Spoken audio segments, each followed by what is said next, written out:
basically playing at the same level right now as the 2000 Ravens.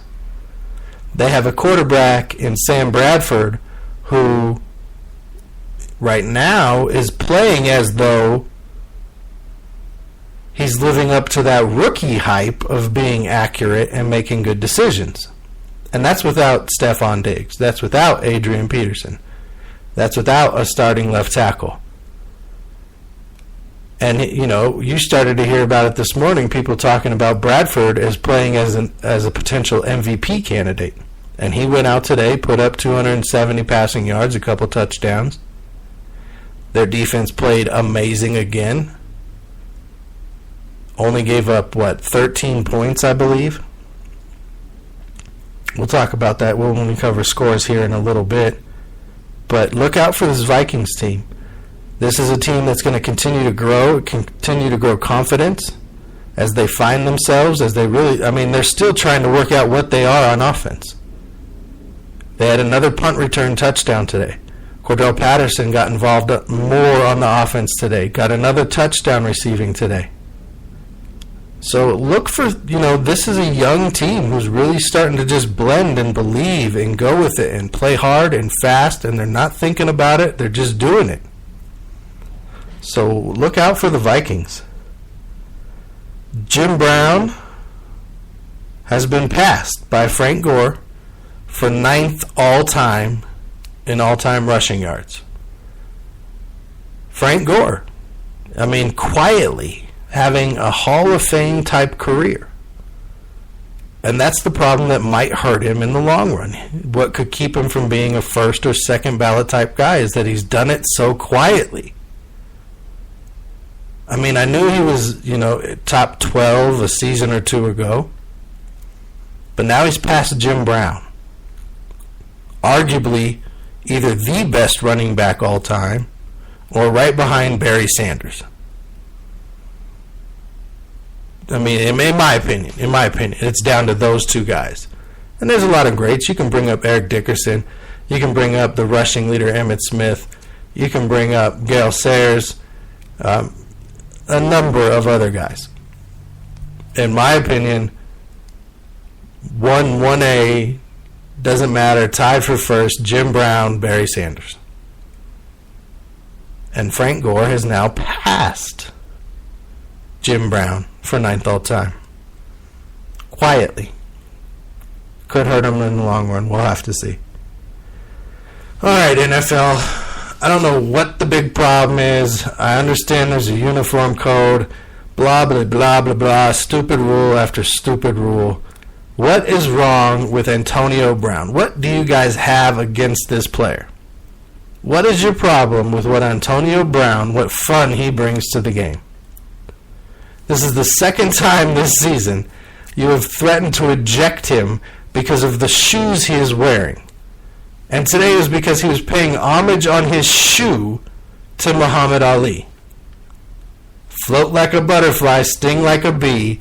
The Pittsburgh Steelers are wearing their bumblebee-looking uniforms.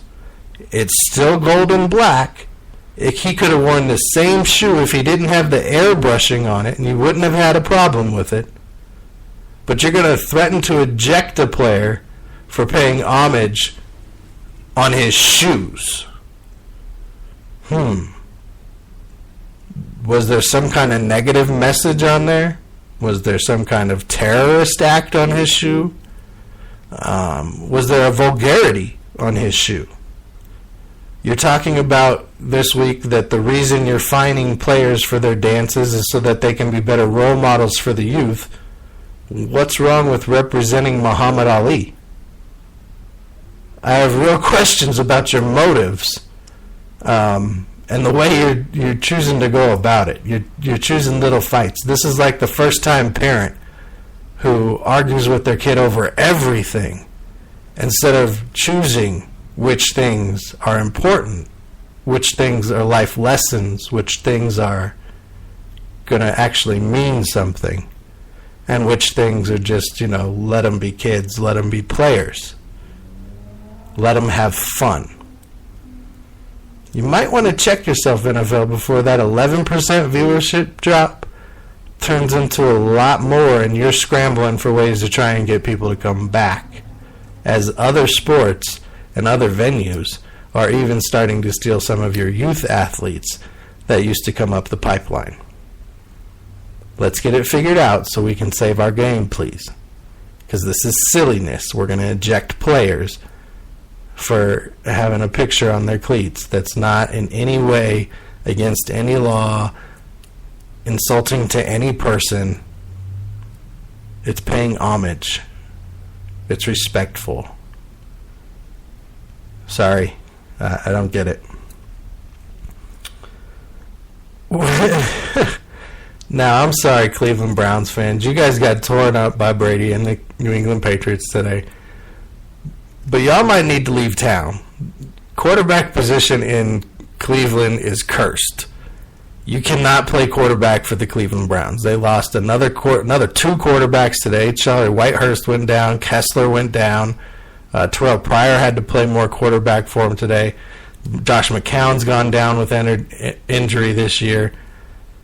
The Browns just cannot get anybody to play quarterback from them. It seems like they're at about 100 quarterbacks over the last 16 years.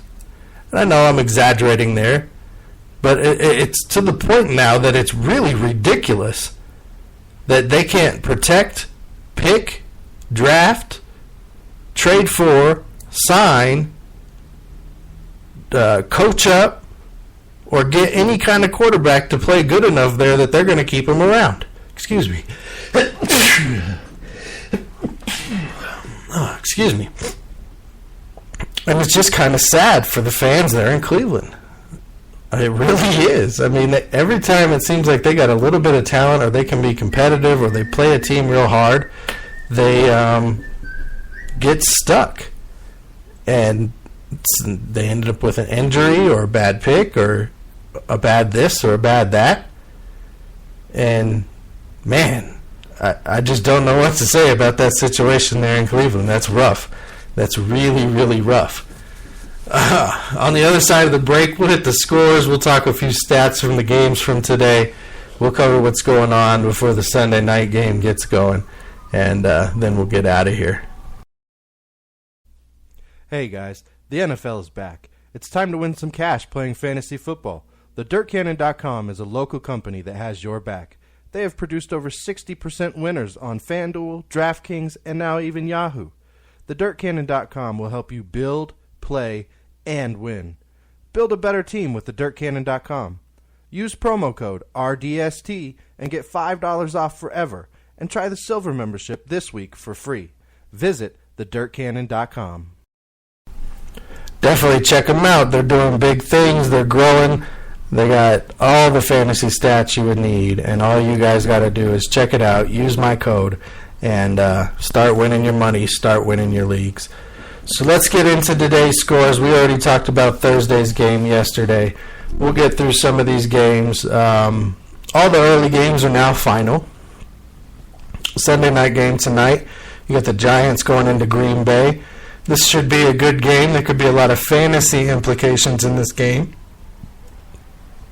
And Green Bay, they're looking to stay close to Minnesota there in the NFC North, and the Giants are looking to stay competitive against what we're seeing from Dallas right now in that NFC East. So expect a good game tonight. Tomorrow night, on Monday night, we talked about this a little bit with Cam Newton being out. You got Tampa Bay versus Carolina tomorrow night. Expect it to be competitive, honestly. These are two teams that have a lot of injuries right now. You got a backup quarterback in for Carolina. You got a defense that's missing some key opponents or some key pieces there for Tampa Bay. And it's a division game, so expect it to be close for sure. We talked about this game a little bit with Jeremy on Wednesday, the Washington and Baltimore game. And Washington pulls this one out 16-10.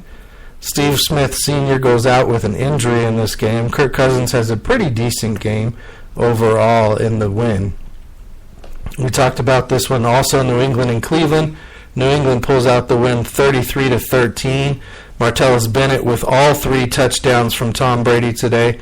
And, fantasy owners are crying, oh, why didn't Gronk get a touchdown? Well, you know what? Like Gronk says, he doesn't care about your fantasy team. And there's no problem with that. He still got you over 10 points if you have him on your fantasy league season long. And big win for Tom Brady as he comes back. Got the rust off, and he's looking to go in and kill it for the rest of the season. Detroit upsets the undefeated Philadelphia Eagles today at home, 24-23 with a late field goal. Darius Slay comes up big at the end of the game with a huge interception off of Carson Wentz as his streak of passes to start as a rookie ends at 131. I believe. I might be off on that number. I do know Dak Prescott passed him today in the game we'll talk about here in a minute. Matthew Stafford goes for 3 touchdowns. Jim Caldwell shows a little emotion. And Detroit goes on to win, like we said, 24-23.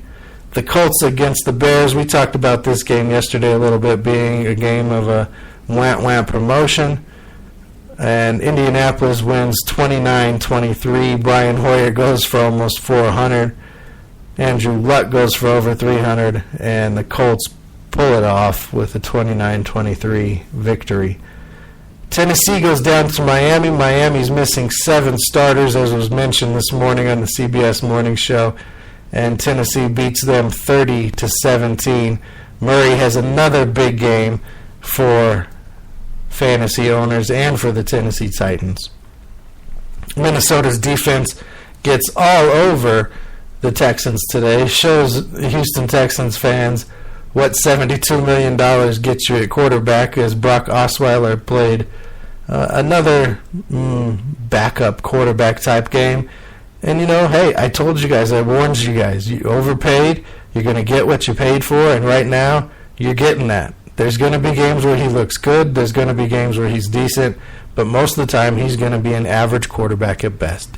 He now has an interception in every game this season, and just expect that to continue, because what are you going to do, bench your $72 million guy? You're paying him $18 million a year, and you're going to put him on the bench? For who? I mean, you're stuck. You have to ride him out. You have to hope that these are growing pains. And Minnesota's defense, look out. You're playing at the same level as one of the all-time great defenses, and you've gotten your team with the mistake-free offense that is being played to 5-0. Congratulations as you lead the NFL and the NFC North as the only undefeated team left in the NFL. Pittsburgh Steelers take on the New York Jets today, and the Steelers go wild in a 31-13 win. The Jets just couldn't move the ball. Fitzpatrick's not getting it done. There's something missing. I don't know what it is, to be honest with you. That defense and the secondary for the Jets, they're not stopping anybody. It doesn't matter what that front seven does. You've seen them have games this year where they had 7 sacks, or they've had all kinds of pressures, tackles for loss, and the secondary just gives it up. They got a lot of injuries back there right now, I know. But something New York Jets, not the New Jersey Nets. The New York Jets are going to have to do something. They're going to have to get it figured out quick to try and turn their season around, because they have nothing going on offense, and you can't win a game with just your defensive line. Proven today in Denver, actually, as the Atlanta Falcons, as we talked about, came into town and beat the undefeated Denver Broncos 23-16. The Broncos got it in close with field goals late. Couldn't punch it in but once the whole game. And tough game for Denver. Offensive line did not play well. We talked about how they gave up 4 sacks to Vic Beasley, who to this point of his career has really done nothing. And, maybe he takes off like Khalil Mack did last year. Khalil Mack had a big 4-sack game. And everybody thought he his stuff didn't stink after that. He was the greatest thing since sliced bread. Oh, my goodness, look out for Khalil Mack. He's the best defensive player in the league. Now they're saying, he's just getting off to a slow start this season. Expect it to pick up. Yeah, as soon as he plays this Broncos offensive line, if they continue to play like they did today, then all of a sudden he'll look great again. He had at least half of his sacks last season came from 2 games against the Denver Broncos. If they have decent games against him, he's not even in the consideration. He's down around 10 sacks, and it's like, okay, another average season for a guy who's considered supposed to be amazing.